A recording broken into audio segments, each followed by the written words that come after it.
उठा प्रधानमंत्री 16.5 लाख करोड़ रुपया वो उद्योगपतियों को माफ कर दिया, लेकिन यहाँ 25,000 खरीदार को तहसील और नैनीताल भेजे मर जा रहा है।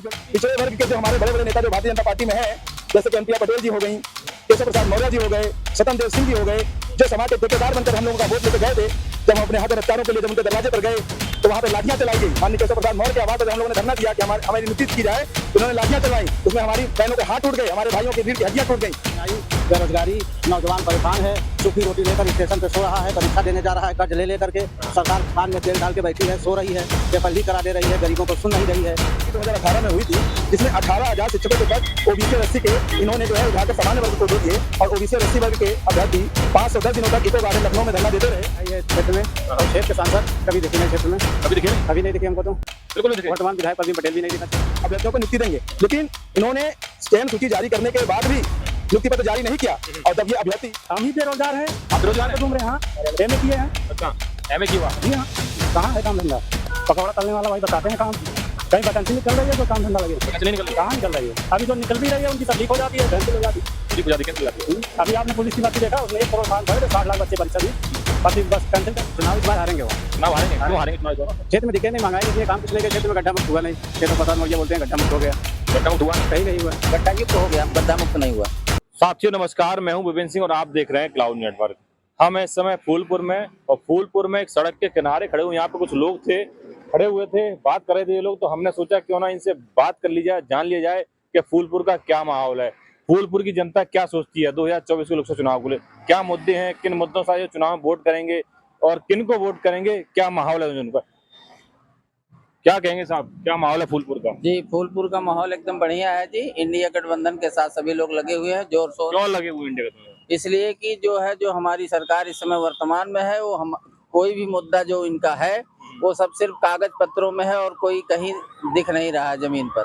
जमीन पे दिख नहीं रहा? जी बिल्कुल नहीं दिख रहा। सारे काम जमीन पे दिख नहीं रहे आपको? जी, सब कागज में हवा हवाई है और जमीन पर कोई कार्य नहीं दिख रहा है। कोई बता दिए हवा हवाई, कहां बता दीजिए। हवा हवाई का काम ये है कि जैसे शिक्षा के लिए कह रहे हैं कि ये शिक्षा बहुत अच्छी तरीके से लॉन्च करेंगे और नई शिक्षा नीति के तहत शिक्षा को एकदम ध्वस्त कर दिए। ध्वस्त कर दिए? जी बिल्कुल। क्या कहेंगे जी भाई साहब, क्या शिक्षा ध्वस्त कर दी? बहुत महंगाई है। और महंगाई तो बहुत है, बहुत महंगाई। आप लोग महंगाई की बहुत बात कर रहे हो, लेकिन अभी हमने कुछ लोगों से बात की, वो कह रहे महंगाई है ही नहीं। बहुत महंगाई है भैया। किलो टमाटर बिक गया, अभी महंगाई नहीं लग रही है आपको? 200 रुपए किलो टमाटर बिक गया, महंगाई नहीं लग रही है आपको? 200 रुपए किलो बिक गया? हाँ, अच्छा, ये 2024 में। और दाल कुछ लोग पैसे वाले भी तो हो गए। कहा जा रहा है कि देखो टमाटर ना बिक गया, किसान की इनकम बढ़ गई। तो पैसा है, बेरोजगारी इतनी चरम पे है। चरम पे बेरोजगारी? कहाँ चरम पे ब्रो? हम ही बेरोजगार हैं। आप बेरोजगार हैं? घूम रहे हैं। हाँ, एमए किए हैं। अच्छा, एमए किए हो आप? जी हाँ। कब एमए किया आपने? 2018 में। 2018 में किया। और अब क्या कर रहे हैं? बस ऐसे टहल रहे हैं। टहल रहे हैं ऐसे ही? काम धंधा नहीं है कुछ भी? कहाँ है काम धंधा? पकौड़ा तलने वाला भाई बताते हैं काम, कहीं वैकेंसी निकल रही है जो काम धंधा लगे? वैकेंसी नहीं निकल रही? कहाँ निकल रही है? अभी जो निकल भी रही है उनकी सब लीक हो जाती है, कैंसिल हो जाती है। लीक हो जाती है, कैंसिल हो जाती है। अभी आपने पुलिस की भर्ती देखा, उसमें 1 करोड़ फाइन भरे थे, 60 लाख बच्चे परीक्षा दिए, पर्ची बस कैंसिल कर दिए, काम खत्म। काम खत्म। क्या कहेंगे जी, क्या मुद्दे हैं फूलपुर की जनता के? फूलपुर के जनता का मुद्दा ये है, महंगाई, बेरोजगारी, नौजवान परेशान है, सूखी रोटी लेकर स्टेशन पे सो रहा है, परीक्षा देने जा रहा है, कर्ज ले लेकर के सरकार कान में तेल डाल के बैठी है, सो रही है, पेपर लीक करा दे रही है, गरीबों को सुन नहीं रही है। वो 5 किलो अन्न दे करके उनको परेशान कर रही है। खेत का किसको परेशान कर रही है? नौजवानों को, किसानों को, मजदूरों को, लाचारों को, बेबसों को, और किसको कौन परेशान कर रहा है? मोदी सरकार, योगी सरकार परेशान कर रही है। परेशान की सबका ख्याल रखा जा रहा है। अरे कहीं नहीं, आप कर रहे हैं ना, आपका रखे हैं तो सबको रखे हैं, आप भला तो संसार भला। ख्याल रख रहे हैं नौजवान। हम आपको बता रहे हैं साहब, ऐसा झूठा, अच्छा, क्या कौन झूठा है? झूठा प्रधानमंत्री 16.5 लाख करोड़ रुपया वो उद्योगपतियों को माफ कर दिए, लेकिन यहाँ 25,000 खरीदार को तहसील और नैनीताल भेजे मर जा रहे हैं जो लाख रुपए कर। क्या करते हैं आप? हाँ, हम किसानी करते हैं। किसानी करते हैं? हाँ। मोदी कहते किसानों की आय दुगुनी करेंगे 2022। हम कहा था जब से आए चौगुनी जोन पर हम लोग के ऊपर लाद देन कर्ज ला दिए। नीलगाय है, हाँ नीलगाय मतलब सांड बछवा चला कुल खेते में का वहीं चला दिखाई दे कि जोन खेती भाई में आज जायद के हाँ और का सब छोड़ दिया खा। किनको करोगे वो? हाँ हमारे जहाँ मर्जी होगी, नहीं हम राजनीति के कच्चे नहीं है, हमारी जिसकी मर्जी होगी उसके करेंगे। क्या मुद्दे होने चाहिए आपके लिए, क्या होना चाहिए, किन मुद्दों पे आप? हम लोगों के लिए यह है कि सबसे 16.5 करोड़ जो दुनिया को उन्होंने माफ किया, गरीब का 16 रुपया नहीं माफ किया, क्यों नहीं किया, बस इतने मुद्दा है। क्या कहेंगे जी? वो तो कह रहे हैं और उद्योगपतियों माफ कर दिया, हमारा माफ नहीं। बिल्कुल सत्य बात है। किसान तो परेशान है, किसान फांसी लगा के गंवा रहा है, उसके बच्चे परेशान हैं, सारा दुनिया परेशान हो गई है। जब से मोदी योगी आ गए संसार का सारा सिस्टम बेच बिकिन करके खा गए। वो खाए मलाई, किसान क्या करे, किसान रो रहा है। अच्छा, एक बात हो रही है संविधान और लोकतंत्र की, कहा जा रहा है कि संविधान खतरे में, लोकतंत्र खतरे में। ये चीज लोगों को समझने की जरूरत है कि संविधान हमारा किस तरीके से खतरे में है। अगर हम ये कह रहे हैं कि संविधान खतरे में है तो सबसे पहले आपको ये देखना पड़ेगा कि मोदी जी कह रहे हैं कि जो है ओबीसी और एससी का हिस्सा काट कर मुसलमानों को दे दिया जाएगा, तो ऐसा संभव नहीं है। जबकि इन्होंने क्या किया कि खुद ओबीसी एससी का हिस्सा काट कर सामान्य वर्ग में बांट दिया। 69,000 शिक्षक भर्ती 2018 में हुई थी, जिसमें 18,000 शिक्षकों के पद ओबीसी और एससी के इन्होंने जो है उठाकर सामान्य वर्ग को दे दिए और ओबीसी और एससी वर्ग के अभ्यर्थी 510 दिनों तक इको गार्डन लखनऊ में धरना देते रहे। उसके बाद इन्होंने कहा कि हाँ ठीक, हमसे गलतियां हुई हैं, हम जो गलतियां हुई उन अभ्यर्थियों को नियुक्ति देंगे। लेकिन इन्होंने चयन सूची जारी करने के बाद भी नियुक्ति पत्र जारी नहीं किया।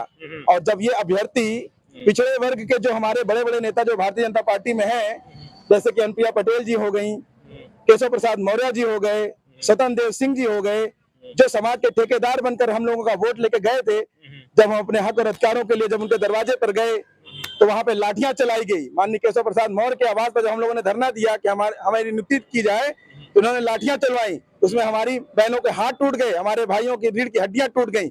ये सरकार संविधान को बैकडोर से खत्म कर रही है, आपको बाहर से दिखाएगी कि संविधान में हम कोई छेड़छाड़ नहीं कर रहे हैं, और अंदर ही अंदर ये ओबीसी एससी का सारा हिस्सा काट कर सामान्य वर्ग के लोगों को बांटने का कार्य कर रही है। अच्छा, एक अखिलेश यादव जी बार बार कह रहे हैं कि पीडीए की सरकार बनेगी, पीडीए की, तो क्या इस बार वो पीडीए नजर आएगा? देखिए, पीडीए का जो एक संकल्पना की गई है वो एक बहुत ही सोची समझी संकल्पना है। पीडीए का मतलब होता है पिछड़ा, दलित और अल्पसंख्यक। वास्तव में आजादी के बाद से अगर कोई वर्ग विकास से वंचित रहा तो वो पिछड़ा, दलित और अल्पसंख्यक ही रहा, क्योंकि जो 85% हमारी आबादी है और उनको हिस्सा नहीं मिल पा रहा है और 15% के लोग जो है उस 85% के हिस्से को खा रहे हैं।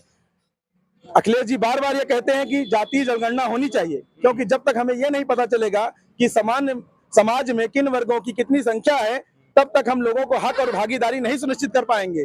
तो हम ये चाहते हैं कि अगर भारतीय जनता पार्टी पिछड़ों और दलितों की इतनी बड़ी हितैषी है, अगर मोदी जी चाहते हैं कि पिछड़ों और दलितों का हिस्सा कोई ना खाए, तो सबसे पहले मोदी जी को पिछड़ों के संख्या को गिनना चाहिए, पिछड़ों दलितों की संख्या को जाति जनगणना करानी चाहिए। अगर वो जाति जनगणना नहीं करना चाहते, इसका मतलब वो पिछड़ों दलितों को हिस्सा देने का ढोंग कर रहे हैं और ये पूरी तरीके से सिर्फ राजनीतिक नारेबाजी कर रहे हैं, जबकि इनके प्रति, पिछड़ों के प्रति और दलितों के प्रति कोई प्रेम नहीं है इनके अंदर। अच्छा, मोदी जी कह रहे हैं कि जो इंडिया अलायंस के जितने भी लोग हैं ये सब जातिवादी, परिवारवादी, भ्रष्टाचारी लोग हैं। सबसे पहले तो मैं ये कहना चाहूंगा, जो मोदी जी कहते हैं इंडिया अलायंस, ये इंडिया अलायंस नहीं है, इंडिया अलायंस है। और इंडिया अलायंस की संकल्पना इस तरीके से की गई है कि इंडिया के सभी वर्ग के लोग इसमें जुड़े हुए हैं। अगर एनडीए का नाम, तभी तो मोदी जी कह रहे हैं सभी जातियों के लोग मिल गए, जातिवादी, परिवारवादी लोग हैं। जातिवादी परिवारवादी लोग नहीं है, ये जो भाजपा के लोग हैं ये संस्कार और कल्चर की बातें तो करते हैं, लेकिन भ्रष्टाचारियों को बुलाकर भ्रष्टाचार करने का लाइसेंस देते हैं। चाहे नारायण राणे हो, चाहे अशोक चौहान हो, चाहे जो है जितने भी भ्रष्टाचारी, इन्होंने अपने मोदी वॉशिंग पाउडर से धुलकर उनको स्वच्छ और निर्मल बना दिया और कमल के फूल पे बैठा दिया और बोलते हैं कि जनता इन भ्रष्टाचारियों को चुने। लेकिन जनता चेत चुकी है, जनता इन भ्रष्टाचारियों को सबक सिखाएगी और ये संसद का मुंह तक नहीं देखेंगे। चलिए और लोगों से बातें, क्या कहेंगे जी? राहुल गांधी जी कह रहे हैं कि सामाजिक न्याय मेरे जीवन का आखिरी लक्ष्य बन गया है, तो क्या इस बार वास्तविक में सामाजिक न्याय हो पाएगा? बिल्कुल होगा, सही होगा। इंडिया गठबंधन की सरकार बनेगी। राजीव जो कह रहे हैं राहुल गांधी जी, वो होगा। होगा, पक्का होगा। होगा, पक्का होगा। अच्छा, मोदी जी जो कह रहे हैं कि जो इंडिया अलायंस के जो लोग हैं, जातिवादी परिवारवादी लोग हैं, इस पे क्या कहेंगे? ऐसा नहीं है, वो तो झूठा आरोप लगा रहे हैं। अच्छा। और उनसे ज्यादा झूठा तो हमें देश के पहले नंबर 1 के झूठे हैं प्रधानमंत्री जी, इसलिए अब उनकी बातों पर भरोसा तो नहीं किया जा सकता। अच्छा, जब मोदी जी 2014 में जब आए थे तो वादा किया था 2 करोड़ रोजगार का, लेकिन इस बार राहुल गांधी कह रहे हैं, इंडिया अलायंस के लोग कह रहे हैं कि 30 लाख नौकरी का वादा।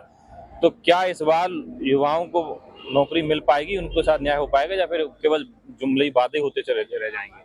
राहुल गांधी जी जो कह रहे हैं वो युवाओं को नौकरी मिलेगी, इसलिए कि कहीं मोदी जी को तो देखा गया 2 करोड़ नौकरी जो भी कहे थे, आज कोई 2 करोड़ नहीं, वो कहीं 2 लाख नौकरी नहीं देगा, करोड़ों की तो बात ही छोड़ दीजिए। इसलिए युवा बेरोजगारी में से जूझ रहा है, किसान जूझ रहा है, किसान आत्महत्या कर रहा है, लोग परेशान है, महंगाई इतना है, 400 के सिलेंडर 1000 का बिका, अब इससे ज्यादा क्या हो सकता है? क्या हो सकता है? महंगाई से सभी लोग पीड़ित हैं, इसलिए इंडिया गठबंधन की सरकार बनेगी और फूलपुर संसदीय क्षेत्र से अमरनाथ सिंह मौर्य सांसद होंगे और क्षेत्र के समस्याओं की आवाज दिल्ली के सदन में गूंजेगा और दिल्ली के सदन में उठाएंगे माननीय अमरनाथ सिंह मौर्य जी। आप युवा हैं, तो क्या इस बार युवाओं की जो बात हुई, राहुल गांधी युवाओं की बात कर रहे हैं, अखिलेश यादव भी युवाओं की बात कर रहे हैं, तो क्या इस बार युवाओं की बात सुनी जाएगी? बिल्कुल सुनी जाएगी, क्यों नहीं सुनी जाएगी?